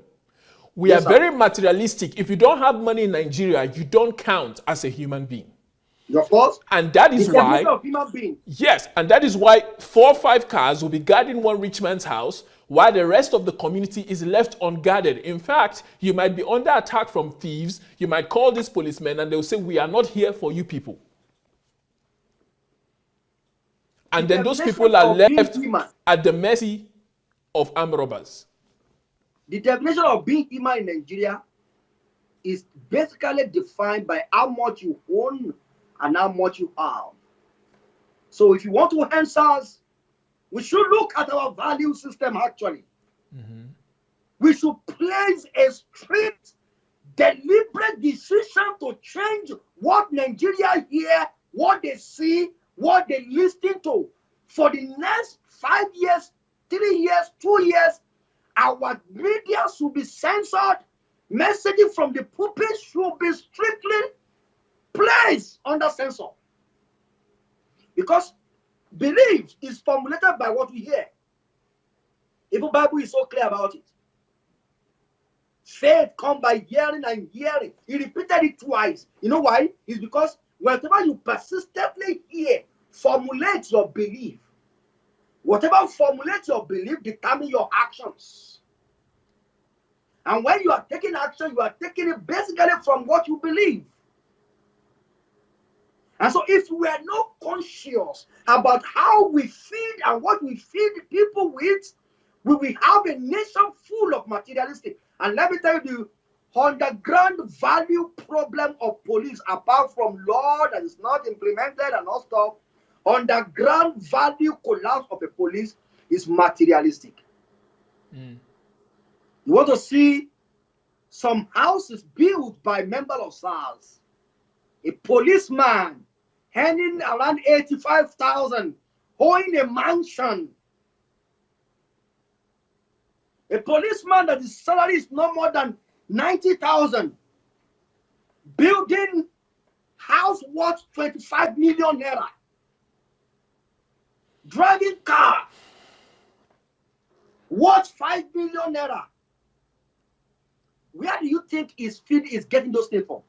There's no honor for you, my brother. You cannot get honor. Not from police alone. I'm talking about even in bank. I imagine how people who have big money in accounts walk into bank and they were specially honored. But the guy who has 750,000 naira, or let me say, the guy who has 7,500 naira walk into the bank and is allowed to go and kill. You can't get honor in hospital if you are not ready. You know, I have this body that's command like I'm a big man, like somewhere. You know, when I come like this, and I have this kind of clothes I used to wear to that kind of place. When I wear this kind of clothes like this, you would think, good afternoon, I say, good afternoon, good afternoon. You put bars in your voice. That is the language of Nigeria. If you don't put that language, but I begin to wonder, why should I matter because of what I wear or what I have? I should matter because I'm a human being. That is the basic fundamental problem of a policeman which is coming from values. And that same value, you take that value into policing. And policing for him is a means of becoming wealthy. Yep. And so a police is a legalized Yahoo boys. He waits for you to get the money from your maga and he tries to collect it from you. He's waiting for his share. Many of these police have their own internal member amidst Yahoo guys that give them information. Hey, sir, Shayo is collecting money on Monday. Say, thank you. We'll block Shayo there. And when Shayo come, when they get to Shayo on Monday, they collect the money from Shayo. And the guy who gave them intel, they give him his own share. They will bulk. So, value. The value of our nation needs to be dealt with. What is driving Nigerians? What is the force behind our decisions? The force behind almost all Nigerians today. And that force, let me tell you, that force is the reason why we go to church every time. That force is the reason why we go to school. force is the reason why we get a job. That force is the reason why we behave and we keep friends with people we keep friends with. That force is the reason why we do business the way we do it. That force is the reason why we relate with people the way we relate with them. And that force is money. The society where mammon has taken over everybody's hearts, and the mammon is coming from the perspective of honor comes in Nigeria only when you have the money. And so, how do we deal with it? Where is this value coming from? This value is simply coming from our religion teachings, our social media presentations, audio, video, TV program, video, movie. Everything we have been exposed to is talking about money. In other words, with money you have all. Religion teaches you on how to get money. And if you don't have money, you are nobody.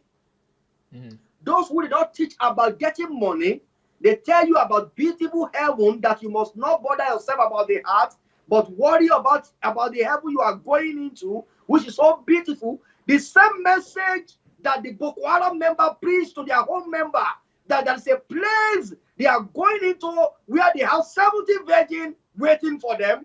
Kill them, die, you will have that reward waiting for you in heaven. The same message is what we call the holiness message in Nigeria. The message that says there is a home where there's no pain, no suffering, no sickness. Don't bother about anything here. Just please God. When you get to that place, you have eternal joy. What is different between you and Boko Haram members? Because you neglect the society you are created in the first place to make better, in order for you to go to heaven. The same heaven where you come from. Except somebody wants to tell me not everybody is born for a purpose. But if I'm born for a purpose, why should I neglect my purpose and focus on going back to where I came from? Excuse me? My government from Nigeria sent me to China to go and represent him there. I got there. I'm bothering myself of coming back home. When I get back to Nigeria, what will I tell my government? I will tell my government that I've gone there. Despite the difficulties there, I kept myself. I separated myself from them. I never let them mingle with me. Here I am on back or clean, righteous. And my government will ask me, we actually ask you to go there and make sure that dirty in their body, let it rub on you, but make sure you wash their dirty so that they will not stain you anymore. We actually send you there to make them a better person, but you avoided them, you did not mingle with them. How are you able to make them better? If anybody will go to hell, I think that would be a major reason why you must go to hell. Yeah, we seem to be people who are light, but we do all we can to avoid darkness, and then we make ourselves irrelevant while praying that God should give us favor. It's amazing. It's amazing. I really cannot understand it myself, but there's no logic behind it because, for example, right now that we're talking about this SARS problem, the church is supposed to be at the forefront of this movement, saying that we want to volunteer to train the police on ethics, to train the police on understanding how to relate with people, how to love people, how to respect human life. We will do it for free. We will give our campus out. We will give our church out. In fact, we'll be training precinct by precinct and we'll train the entire state police in our church. That's what we're supposed to be doing. But no church is talking about it. Only Sam Ademi spoke about it on Sunday last week, and people were talking about it online and saying, oh, that's where we're going to send our tithes to. But this should not be an issue of just one church. Every church should see this as a collective pain that has to be addressed because we are light, we are salt, we're supposed to be healers, we're supposed to be solution bringers to the society. If people are being disenfranchised by the police, the church, the pastors are supposed to speak up, are supposed to help the government, are supposed to help the people develop new value systems that will make everybody to live in joy, peace, and unity. So it's sad that our churches are not doing enough, But I believe that sooner or later, they will begin to do the right thing, because we'll keep talking, we'll keep putting pressure on them, and we will start this movement ourselves. I believe that most of the people who are protesting right now are beginning to see for themselves what it's like to fight for something that you believe in. And that is a very important factor. The moment you understand that you need to put your life on the line when you see that things are going wrong, and you need to be willing to speak up when things are going in the wrong direction, I think that would help them. Many of them, I believe, will start NGOs, for example. Many of them are being spurred on to go into the legal profession. Many of them are being spurred on to do things differently from before, because prior to this time, everybody was just concerned about making money. But suddenly, their attention has shifted away from money, and they're now talking about justice. They're not talking about security. They're not talking about fairness. They're not talking about things that they were not talking about before, due to the fact that all they thought they needed was money. But now, money is not enough, since that money is what is even attracting them to these problems. So they are forced to say, okay, we need justice, we need law, we need better leadership. And these things are bringing about an awakening that has been long wanting in the Nigerian society. And I think it's going to go a long way to help us. So those of you who are watching us, if you want to call in, I think I and Mr. Israel will be willing to listen to some of the things that you have to say, and then we'll be responding. So please let me know if any call comes in, so that we can address it and we can listen to what you have to say together with our audience. So hope you guys have enjoyed the discourse today.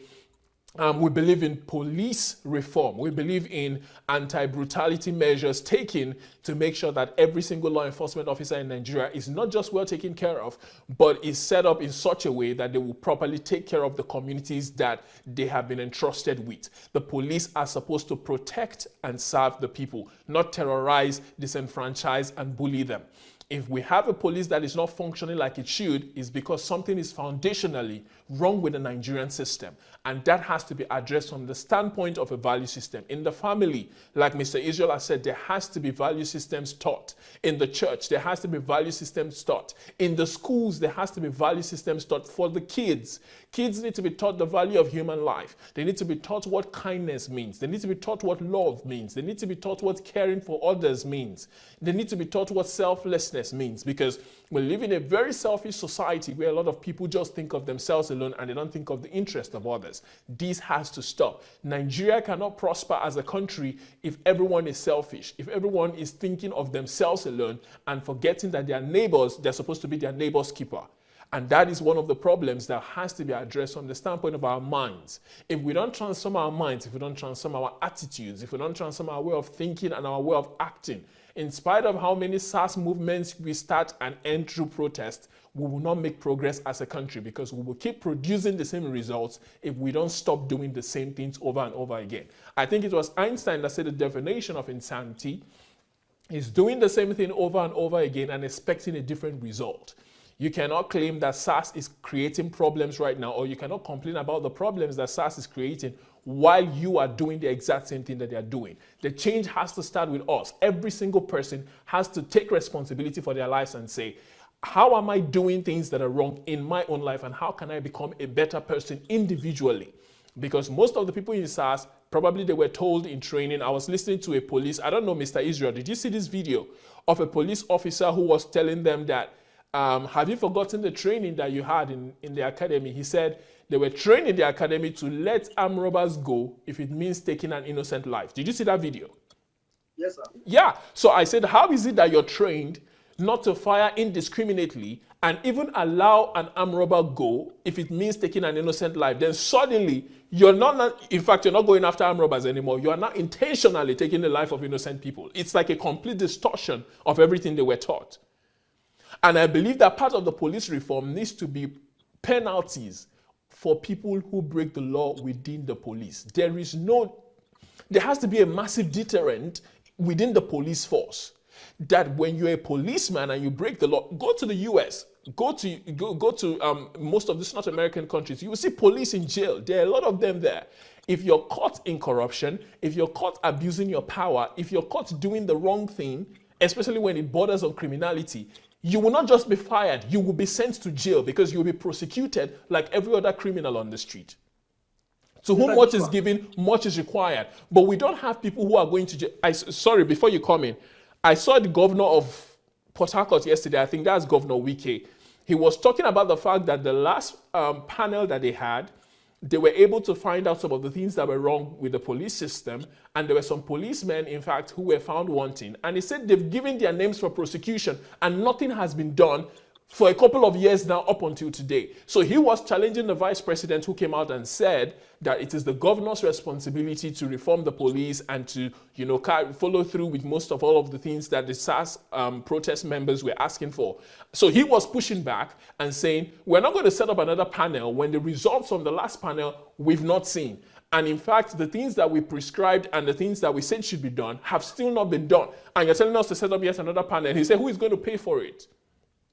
So I see that even within our government, there is no cohesive or there's no coherent message. We're hearing a different thing from the federal government. We're hearing a different thing from the state government.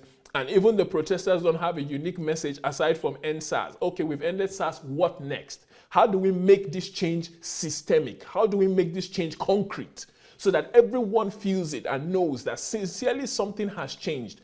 We don't just want people to change the color of their uniforms. In fact, SARS were not wearing uniforms before. I think the only change now is they're going to start putting on uniforms as normal police officers, and it's back to business as usual. So nothing really has changed, but there has to be a transformation of the mindset, of the way, of the modus operandi of the police in Nigeria if we're going to have peace and prosperity. What do you say to that? Mr. Joshua, the major thing I was hammering on is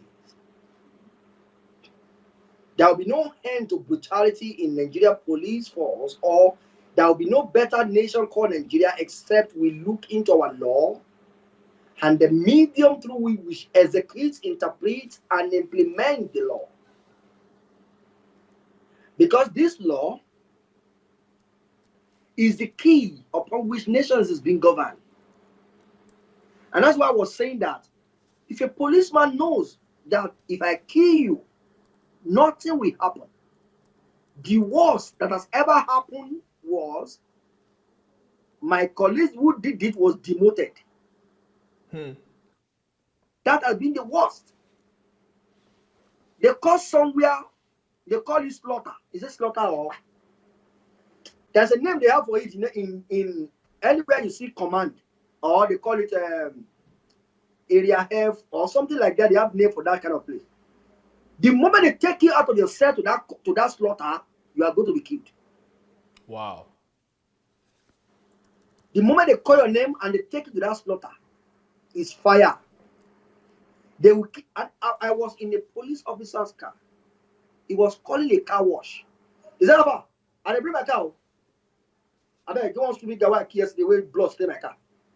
Jesus Christ. I said, wow. When he dropped the car, I said, sir, you said what? So one stupid guy just they mess around me. I kill him. I drag him body better and motor. See blood. At this point, he stay my car. He was talking as if he kill a goat. Even to kill a goat, you must take caution.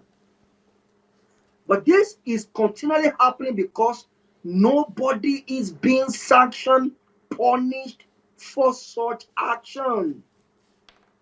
Until we begin to make law and implement the law, making sure anyone who break the law is duly punished. By the time you see 2, 3, 4, 5 of your colleagues that are now sentenced to life imprisonment, that will send a very strong warning to every other person. And lastly, I want to say this. For vice president to say that the state government has the right to do this and that, do you know what it means in Nigeria? That a governor cannot tell a commissioner to carry out something he cannot without the approval of the Inspector General of Police. The chief executive of a state cannot, if you are not in the good book of the commissioner, instruct the commissioner on what to do. A commissioner must receive an approval from the federal. If you ask a commissioner to investigate a case, and if that case you are asked to drop that case from the federal level, from the Inspector General of Police, from even Assistant Inspector General of Police, what do they call it now? AIG. AIG usually be the head of zone. They cover 2 states. If they're the one that asks you to drop the case, you will drop it. So what are we don't have it. If I'm even going to talk about Nigeria as a whole, Nigeria need a national conference that will sit all down and reason within our law and see the kind of law we have and why we must design a law. And the way we design our law must become a way we live by it and submit ourselves to it. This country is a mess because our law has little power. You can't take anybody to court and be sure of justice. There's no way you can. If you don't have money, you cannot even forget about it. Who are you? You don't have money. So this is systemic problem that we are facing in this country, and here we are today with the problem of SARS brutality, and that is happening in every sector because the same system problem that we have in SARS is the same problem we are having in every sector. And the way out is values of Nigeria must be dealt with. The law that govern our system must be revisited, and people within police must be taken care of, their welfare, their salary. Then we must start introducing psychologists into police system who will be working hand in hand with police officers. Thank you very much, Mr. Joshua. I think You're welcome. I want to read some of the comments that we're getting on Facebook. Francisca Umbabwe says, that's the solution, value system. Hope I pronounced your surname right. Mabel Chingwe says, values, values, values. And somebody else says, this is deep. Another person says, the Nigerian church has lost it. That is Adebanjo Adebiyi. And somebody else says, that's Atobanti Bola Fanika, says, Mr. Israel is making me very happy with every point made, as if you are in my mind.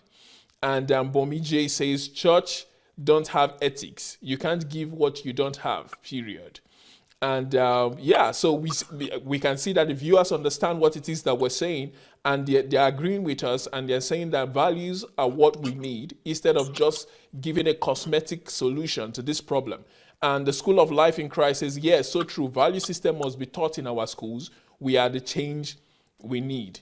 And Celestine says, a country that respects personality more than truth. And that is the truth. In Nigeria, a personality can change the law into whatever it is that they want. And that is why the police will come to you, and even if they're supposed to be law enforcement agents obeying the law, they will make up whatever law they like. In fact, I've seen cases where when you have every single thing that they require you to ask, for example, they ask for your license, they ask for your fire extinguisher, they ask for your putting on your seat belt, and everything is there. Some people will say they will just come up with some random stuff that they know you wouldn't have, so that you have one reason or the other to give them money, and they'll have one reason or the other to bully you or scare you into giving them money. And this is why we have lost our country, because personalities are respected more than the law. And most people don't even know what the law is. They just want to get on with their life. So when somebody tries to bully them who is a law enforcement officer, they just acquiesce, and they said, okay, we're going to give you money. If it's 50, 100, 200, 500 you need, I'll give it to you and I'll go along. But SARS has taken it to the next level. They are collecting tens of thousands of naira from people, and that is something that is completely unacceptable. Somebody came in and they said, end Nigeria now. No, there's no way we're going to end Nigeria. It's the only country that we have. And we have to fix these problems. When something doesn't work, you don't throw it away. You fix the problems, and you make sure that you come up with viable solutions. If America threw their country away during the Civil War, or even after the Civil War, we will not have America to go to today. And yeah, every country has had to go through tough times, and they had to come up with solutions that would help bring about change in their own nations. And that is how they were able to become giants of the world today. So Nigeria is a country that is in progress. We just celebrated our independence, and a lot of people were saying we've not made much progress, but I believe that conversations like this, movements like this, are how change is brought forth. But there has to be a goal, there has to be a focus, there has to be request, there has to be demand placed on the government and on ourselves on how we're going to make progress. For example, I was saying that if people are willing to take on these leadership positions. I said, if Buhari comes up today and says, hey, I want to step down and I want somebody else to take over, I said, who would Nigerians even put forth? and say, okay, this is the president that we want. Nigerians cannot even agree on who they want to run the country because everybody seems to have their own idea of how things should be done. And we have to come together, form a consensus, especially the young people in the streets, and come up with a viable platform that we can run on in the next election. Now, I feel like Nigerians are not ready per se to have these detailed conversations. What do you think, Mr. Israel? Because their emotions are still running high from the SARS, and I don't think many of them are willing to listen to detailed plans or are willing to listen to the nuances of what it takes to form policy and to bring about viable solutions that are going to be put into place long term, not just something that will happen immediately, because these things don't happen as quick as most people want it to happen. Brilliant point right there that you just said, and I think I'm going to be coming up with another program on this section of your discussion. I want you to know this thing today, that the generation we are complaining about are peradventure better than our generation. The generation we are calling thieves, they are peradventure better than our generation. Because governance is not about one man becoming the president. It's about a team of people with skills and experiences, with committed heart and integrity, who are willing to take responsibility for a nation and transform that nation. Even if you are a dictator and you don't have the right team with you, you cannot achieve anything. So governance is more than you just being a president. And I'm saying, I don't think, from my own opinion, Nigeria youth should vie or should try to become president for now. No. I rather want them to support individual with experience, with integrity, who is not around. I'm not saying you should be old man, but not our generation actually. But Nigerian youth should begin to think about taking over the Senate and the House of Rep. If you have just, last election I was saying that, let's imagine Sowore is in Senate House right now. Let's assume that we have Duro Toye in Senate, and those kind of people who came out, who are contesting for presidency, let's assume they take it upon themselves to go into Senate. These people will put a president on a hot seat.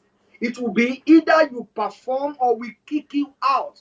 Let's imagine Nigeria youths are willing to take over and hijack Senate, House of Representatives from these present people. Excuse me, Nigerians who are listening to me right now. Our problem is beyond Buhari. Our problem is because we have a representative who are docile, who are not active, who are short of idea, who are short of innovations, who can be bought, who can be paid, who are only submissive to godfatherisms, not because they care for you. They are there because of their own personal and their own party interest. If you will take over that parliament, put a dummy as a president. I mean, the most stupid human being, put it in the position as a president. It will be a game of, is either you perform or we kick you out. If Nigeria really wants the weapon to change the nation, we have to start from is to focus and hide that Senate. And when we hide this, when I use the word Senate, let me use the word National Assembly. When we are able to hijack that place, we'll be able to bring to an account many people. Many organizations can be invited by this same body. They can be investigated by this same body. They can be prosecuted by this same body, or they can be handed over to the prosecutor to prosecute them. by this same body. And this same body can checkmate the activities of a president, can do a lot to make our country great. But all we are talking about is next president, as if a president can do anything without having a control of the Senate, of the legislation body. A senator only, a president only can negotiate. He can only negotiate. He cannot just wake up and say, Senate must do this and they will do it. But why are we talking about president being the president? I don't know. I'm not saying there are no people who can become a president, but I'm saying with level of our political influence in this country, as a youth of this country, with the level of political influence, we are still short. We are still not there.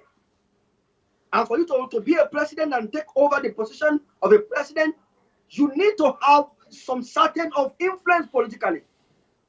Because you are talking about winning in North, in Daura, in Sokoto, in Kabansha, in that village of Omuduke, in Omuduru Egodrigo, in Akwa Ibom, different places you must be able to win there. And this is a place where you cannot even talk of winning one vote. Show already even win his own state. You cannot even win your own state. Talking of winning the whole 36 nation and federal. But what do? Can we channel our effort towards concentrating on your own legislative constituency, your own executive constituency? Channel your effort with your friends, with your colleagues. Win that place for yourself. Go and represent these people in the National Assembly. Let any party produce any stupid human being they want to produce. It's either he perform or we kick the person out. That will be the way we can start. By the time we start from that position, we can begin to gain influence into political fame. Because if you want to take up these people in money, you don't have the money they will spend. If you want to take them up in thuggery, you don't have the thuggery they will spend. You can only win them through system.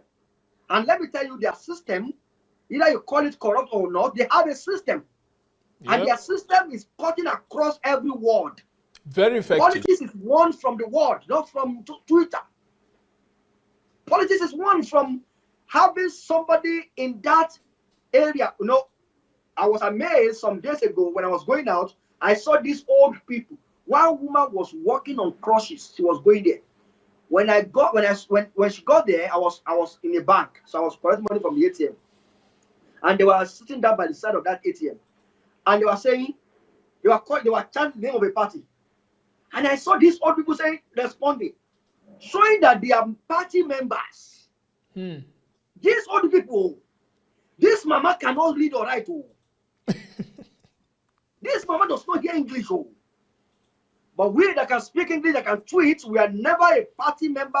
We never attend any party meeting. Politics, positions are won by having connection to this kind of a team. To the grassroots. So these people are shouting the name of the party, APC, and they were responding. These old women with Ankara on their body, who are walking on the crutches, who could not read or write, they were party member with party card. Their vote counts. That is system. System. And that system keep on putting them in power perpetually. How do you achieve your aim? By using their system to change the society. Why do we want to spend money to go and start another party when we can hijack an existing party? Mr. Joshua, don't let me go there. It's still something I'm still cooking. Well, those are some very good ideas that I think those who have future ambitions in politics want to listen to and begin to implement if they want to really make headway in that direction. I'm going to come from the area of personal responsibility. If we are going to change Nigeria, we have to start with ourselves. If you cannot lead yourself, you cannot lead others.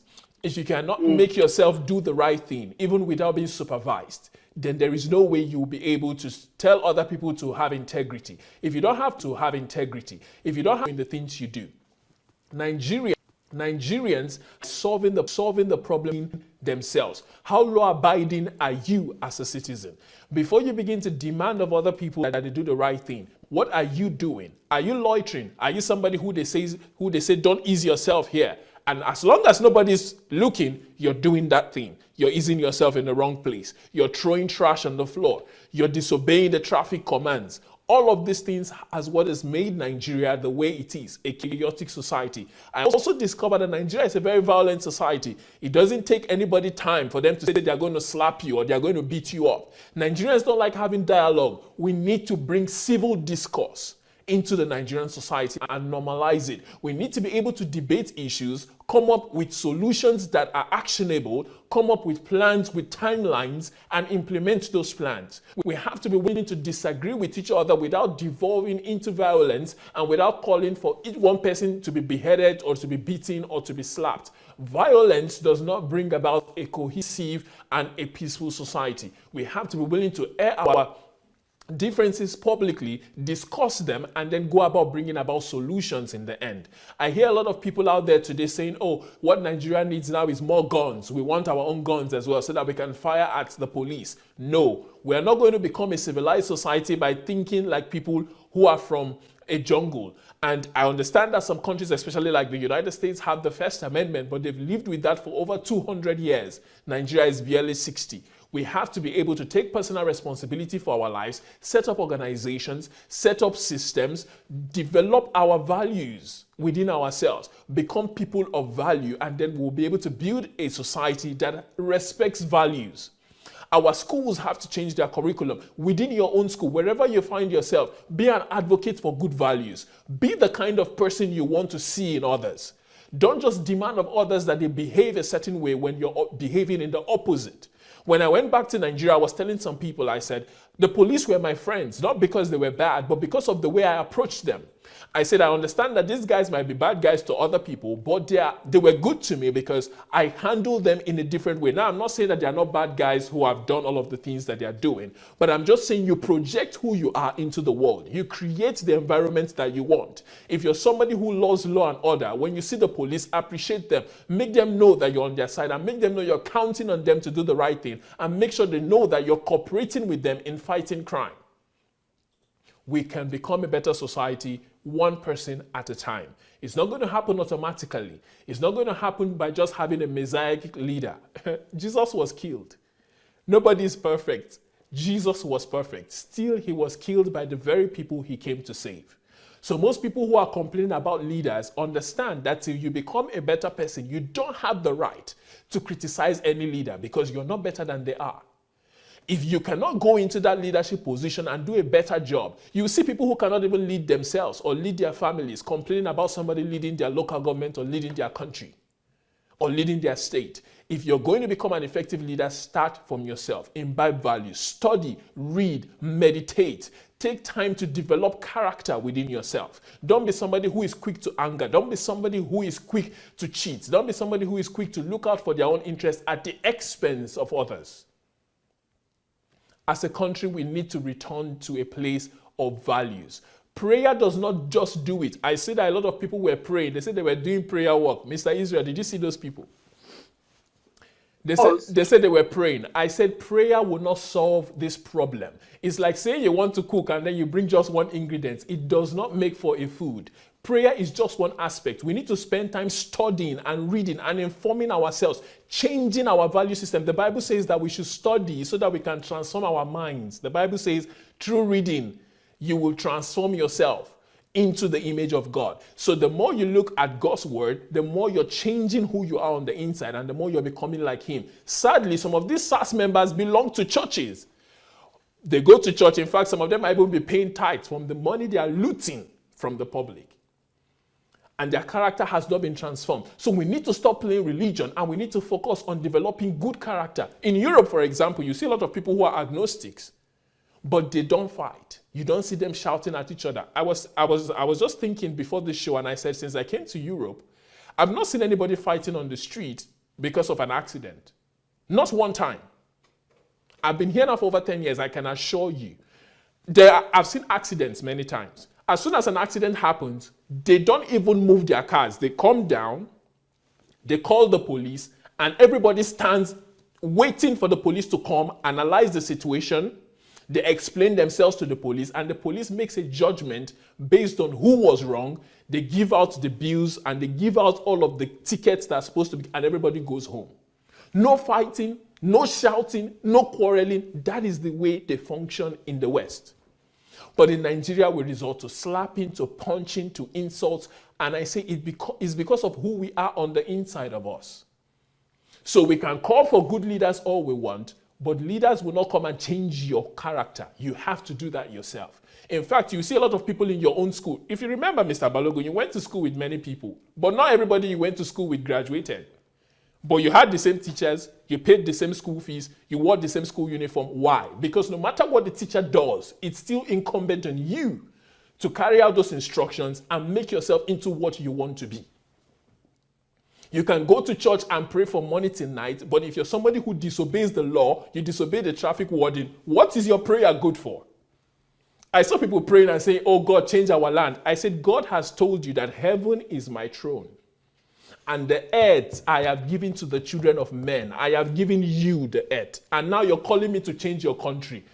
I cannot build heaven and build earth for you at the same time. I have put laws, principles, and values in place to help you function. Why don't you just follow them instead of calling me to come and do your job for you? And go ahead. In the picture, when we pray that prayer, this is the picture what we carry in our head, that God will kill some people, some other set of people will emerge, who are coming, they call them emerging mighty armies. They will emerge, they will put Nigeria in the right order. That will not happen. God will not kill anyone. It's either we will vote the person out of office, or we will demand that the person be prosecuted, arrested, and prosecuted. God will not kill anyone, no matter what. Because if he will kill anybody, he must have killed us as well. Because at one point or another, we have also been wicked. So, to me, to start going out and pray, it's not totally bad if we go with it with actions, which I think the action is coming out together with it. But Christians should look at things from other angles. You know, when we talk like this, people said we are becoming natives because we don't pray. But they don't know that most of us lock ourselves in the room for 7 days without water, without food, and just asking God directions, wanting to know God more. They don't know that. But the reality is, you do that. Not that because when the time comes for you to come up with tangible, intellectual, lasting solution to problems, you should not hold prayer. You make a valid solution right here on this program for whoever cares to listen. And this is a simple truth through which church can take over nation. Announce on your pulpit. In my church, we have professionals who are willing to train your personnel for free. We will make our hall available to train them. If it's just Lagos State police officers alone, we will pay for their training. We will feed them. We will put them in an hotel. Let them come in batches. We will train them and retrain them. We will buy them uniforms. They don't have to spend their own money. Uniform. We will buy weapons, whatever it takes, the gadgets, everything. We will do it. Give us a budget. I'm taking this over for the government, in Lagos State alone. That church will simply have high influence on the society immediately. Yep. But instead of us to take in this manner, we gather people, we call it work prayer. What kind of prayer? What prayer? For what? People are getting shot. You're praying about it. Don't pray. Stop prayer. Stop it. What you should do is to gather your professionals and announce to the government the solution you have for the problem. Announce the template, the blueprints. Nobody changed a nation on their knees. In the history of the nations, if you have any, Mr. Joshua, I know you are individual who read why. If you have ever seen any nation change on the knees of prayerful people, tell me one. None. People Even who Smith go- Wigglesworth had to stand up from his knees to go do a lot of speaking and a lot of evangelizing. So knees were just one of the things he did. He didn't stop there. He had to take actions. He had to take steps to bring in about the So, change he wanted to see. Even the knees only allow you to receive instructions, directions, and then to receive divine strength to do many things. You need to do more than going on your knees. National Assembly is not a place where you pray people to make law. You must No. be on the National Assembly to debate, to present, to argue, and to channel your own argument to become to make a law. Correct. You don't pray for police to become better. You present the blueprints. You train them to become You better. train them. You equip them. By so doing, we should pray. I'm not saying we should not pray. But when we pray, our prayer should end at the place of prayer. If any prayer does not propel action, it's fake. Every time man goes on his knee, the outcome of every prayer is an action, a decision, a step, a plan. You don't go to solitude and come out with thanksgiving and say, I know you have done it for me. You come out with plans. You come out with solution. You come out with paperwork because you receive from the source. But this, what you receive from the source also is limited by the level of your mind. Mr. Joshua, we have been on this program for 12 hours now. I think we can postpone to discuss this matter some other time. Correct. Thank you very much, Mr. Balogun, for all the things that you've said. Thank you very much for the ideas that you've shared. I believe that anybody who has watched today would have left with a new mentality and a new approach to how we think things can be done. We want to applaud once again the EndSARS movement, and we want to say that you guys are finally speaking up for something, which is good. But you have to go beyond protesting to talking about policy, to talking about systemic and institutional changes that will bring about the results we want to see long term, so that we don't come back to this protest a year from now, 5 years from now, asking for the exact same things. So thank you very much, Mr. Israel Balogun. We're very grateful for the points that you've raised, and we're really blessed to have had you on today. And I hope as many who have listened have left with something important. Thank you very much. We'll be inviting you back again sometime soon. Bye for now. All right, ladies and gentlemen, please share this link once again, because we have discussed a few things that we think will help every Nigerian to become a better person and to help create a better world for themselves, even within a country that is right now in chaos.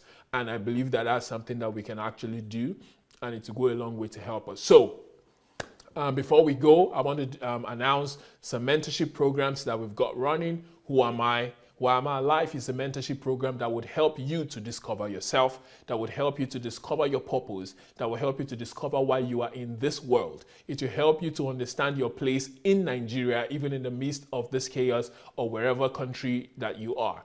We need people in this world who know who they are. We're tired of seeing people who don't understand why they are alive, and that makes them to be agents of chaos instead of agents of change, positive change, and building and progress. We're tired of seeing the world full of people who are hurt and don't know where to go.